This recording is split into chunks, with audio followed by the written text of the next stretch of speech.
हाँ तो दोस्तों, क्या हाल है। आज का दिन काफ़ी थकान भरा था। आज हम गए थे एक एसी सर्विस करने। अब वहाँ पे बहुत सारी दिक्कतों का सामना करना पड़ा। मैं सभी आपको बताता हूँ। जैसे हम एसी सर्विस करने पहुँचे तो सर ने हमको दिखाया एसी के एसी आपको सर्विस करनी है। और पुराना एसी था काफ़ी, नॉन इन्वर्टर। तो उस एसी को हमने सर्विस करने से पहले चेक किया, ऑन करके देखा उसको, तो इंडोर सही चल रहा था। फिर हम आउटडोर पे गए तो आउटडोर का कंप्रेसर चल रहा था, लेकिन उसका फ़ैन मोटर नहीं चल रही थी। मतलब फ़ैन उसका नहीं चल रहा था, जिससे वो अपनी हीटिंग को बाहर फेंकता। तो ये बात हमने बताई सर को, तो सर ने कहा कि ठीक है, आप इसको ठीक करो, जो भी चार्ज बनेगा हम आपको दे देंगे। तो फिर हम उसको रिपेयर करने में लग गए। अब आउटडोर खोलने जब हम उस पर चढ़े तो दिक्कत हमें ये हुई कि आउटडोर की जो हाइट थी ना, वो बहुत ज़्यादा ऊपर थी। और ऊपर जो सीलिंग थी, इसकी लिंटर होता है, उस सीलिंग से बस थोड़ा सा ही 6 इंची के गैप से था। तो वहाँ पे हमें ये दिक्कत आ रही थी, एक तो सीढ़ी बहुत ऊंची लगानी पड़ रही थी, और दूसरी वहाँ पे कुछ दिख नहीं रहा था ऊपर के सिरे से। हम जैसे ऊपर का ढक्कन हटा के देखते हैं, तो इसकी वजह से हमें पूरा खोलना पड़ा उसको। और फिर भी हमको कुछ ऐसे ऐसे गर्दन करके देखना पड़ रहा था। इस वजह से वहाँ पे दिक्कत हुई। तो हो सकता है, मुझे नहीं पता टेक्नीशियन ने इतना ऊपर क्यों लगाया, लेकिन मेरे हिसाब से उसको थोड़ा नीचे लगाना चाहिए था। अब कुछ कंडीशन हो सकती हैं उसके टाइम पे, लगाने के टाइम पे हो भी सकता है कुछ हो, बट मेरे हिसाब से थोड़ा नीचा लगाना चाहिए, जिससे हमें फ्यूचर में कुछ सर्विस करनी पड़े उसकी तो आसानी से हो जाए। और फिर हमें ये दिक्कत हुई कि हमारे पास क्लैम्प मीटर नहीं था उस टाइम पे, जिससे हम कंटिन्यूटी चेक कर लेते मोटर की।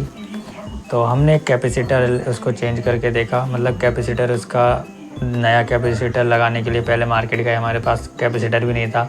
मैं सिर्फ सर्विस करने गया था कि उसको धुलना है और गैस वगैरह चेक करनी है।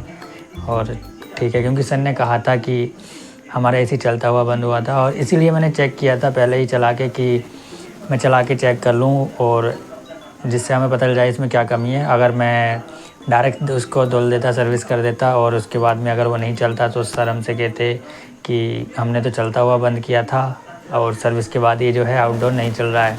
इसलिए हमने पहले ही चेक कर लिया। और आपसे मैं बोलता हूँ, पहले ही चेक कर लेना अगर आप टेक्नीशियन हो तो, कहीं भी जाओ सर्विस करने।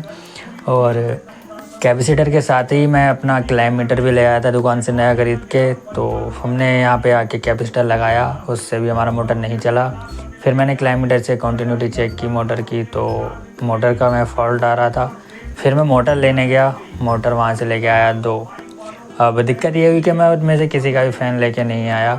अब मैंने वो मोटर यहाँ पे लगाई आके, और मोटर तो चल गई, लेकिन वो एंटी क्लॉकवाइज घूम रही थी। अब ये मत कहना कि उसको चेंज कर देना, मतलब कैपेसिटर के तार चेंज करके, ये सब मैंने करके देख लिया, लेकिन वो किधर से ही लगा लो, बस घूम उधर ही रही थी एंटी क्लॉकवाइज। इसलिए मुझे थोड़ी सी और दिक्कत पड़ गई। मुझे फिर से वापस जाना पड़ा वहाँ से मैं फिर फ़ैन लेके आया एंटी क्लॉकवाइज़ के, क्योंकि जो उसमें पहले से फ़ैन थे वो क्लॉकवाइज़ थे, तो उसकी हवा जो थी वो पीछे जा रही थी। मतलब आगे निकलने की जगह पीछे ही जा रही थी कंडेंसर पे। तो फिर मैं फ़ैन लेके आया, और उसको फ़ैन चेंज किया, तब जाके उसको वो चला ठीक से। फिर हमने सर्विस की क्लिप्स आप देख सकते हो, बहुत ज़्यादा गंदा एसी हो रहा था। और कंप्रेसर में भी, मतलब चिड़ियों के घोंसले होते हैं ना, घास, बहुत सारी घास, लकड़ियाँ ऐसे हो गई थी, और तितलियाँ हो गई थी, वो जो पीली वाली होती है, काट लेके तो चेहरा सूज जाता है, जहाँ पे भी काट लें सूज जाता है, वाली तितलियाँ हो गई थी। और तो वो सब हमने साफ़ की। और ये आउटडोर की जाली भी लगाई, जाली नहीं थी इस पर। और इधर पे जहाँ पे वो हम कनेक्शन करते हैं, वहाँ पे ढक्कन नहीं था, तो वहाँ पे मैंने टेप लगा के उसको पैक कर दिया, जिससे हम फ्यूचर में जो चिड़ियाँ वगैरह अपना घोंसला ना बनाएं उसमें। और फिर हमने जाके इंडोर अपना सर्विस की, इंडोर की क्लीनिंग की। तो डीप क्लीन ऐसे हमने की इसकी, कुछ ये देखो कितना ज़्यादा गंदा हो रहा है। फिर हमने इसको प्रॉपर तरीके से धोया, और इसका जो पानी का पाइप था, मतलब जो होल था, वो भी मिट्टी से बंद हो गया था। उसको हमने प्रेशर मार के साफ़ किया, और एक पतली लकड़ी से भी अंदर तक साफ़ कर दिया पूरा। तो ये कुछ हमने इसकी क्लीनिंग की, और इसका जो भी चार्ज बना वो हमने सर को बता दिया। अब सर को वो चार्ज थोड़ा ज़्यादा लग रहा था, आई थिंक। उन्होंने मुझसे कहा नहीं, लेकिन उन्हें चार्ज ज़्यादा लग रहा था, लेकिन वो चार्ज मैंने उनको चार्ज सही बताया है, जिस हिसाब से इसमें मेहनत लगी और जिस हिसाब से हमने काम किया है। करने वाले लड़के कुछ कम में भी करके चले जाते हैं, मुझे हाँ इतना भरोसा है, कुछ कम में भी कर देते, लेकिन जिस तरीके से मैं काम करके आया हूँ उस तरीके से काम वो नहीं करते। तो मैंने सिर्फ अपनी मेहनत का पैसा उनको बताया है, जो भी सही था, क्योंकि मुझे इनके साथ में फ्यूचर में भी काम करना है। इनके घर पे काफ़ी एसी लगेंगे और सर्विस भी जो होगी फ्यूचर में। एक एसी इंस्टॉल भी किया था मैंने इन्हीं के घर पे, तो वो एसी भी अभी फ़िलहाल ठीक चल रहा है, कोई शिकायत नहीं है।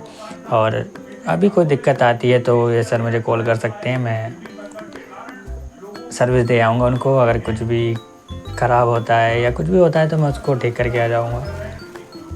लेकिन हाँ, ये सर्विस करने में मैं सबसे ज़्यादा थक गया हूँ, क्योंकि एक तो सीढ़ी बहुत ज़्यादा गैप से डंडे थे इसमें, तो टांगों में दर्द हो गया ऊपर चढ़ते चढ़ते बार बार से। और हाँ, इनके घर पे लाइट भी नहीं आ रही थी, मतलब 2-3 घंटे मैं खाली बैठा हूँ वहाँ पे लाइट के इंतज़ार में। तो ये भी बहुत ज़्यादा टाइम लग गया। मैं सुबह गया था और शाम को आया हूँ वापस, सिर्फ इन्हीं के यहाँ से एक सर्विस करके। खैर कोई बात नहीं, जो होता है अच्छे के लिए होता है। और आज का दिन ये था मेरा कुछ।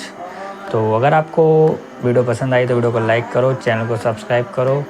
और अगर आपको सर्विस करानी है या कुछ भी काम कराना है, इंस्टॉलेशन, सर्विस, रिपेयर, तो आप नीचे डिस्क्रिप्शन चेक कर लेना, वहाँ पे व्हाट्सएप का लिंक मिल जाएगा, मेरी वेबसाइट का लिंक मिल जाएगा और एक गूगल फॉर्म का लिंक भी मिल जाएगा। वहाँ से आप डायरेक्ट बुक कर सकते हो सर्विस, अगर मेरे एरिया में है तो, क्योंकि अभी मेरी टीम इतनी बड़ी नहीं हुई है कि मैं कहीं पे भी सर्विस दे दूं।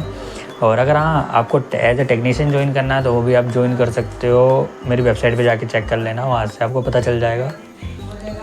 तो बस यही था इस वीडियो में। बाय बाय, मैं मिलता हूँ आपसे अगली वीडियो में। सब्सक्राइब ज़रूर कर देना।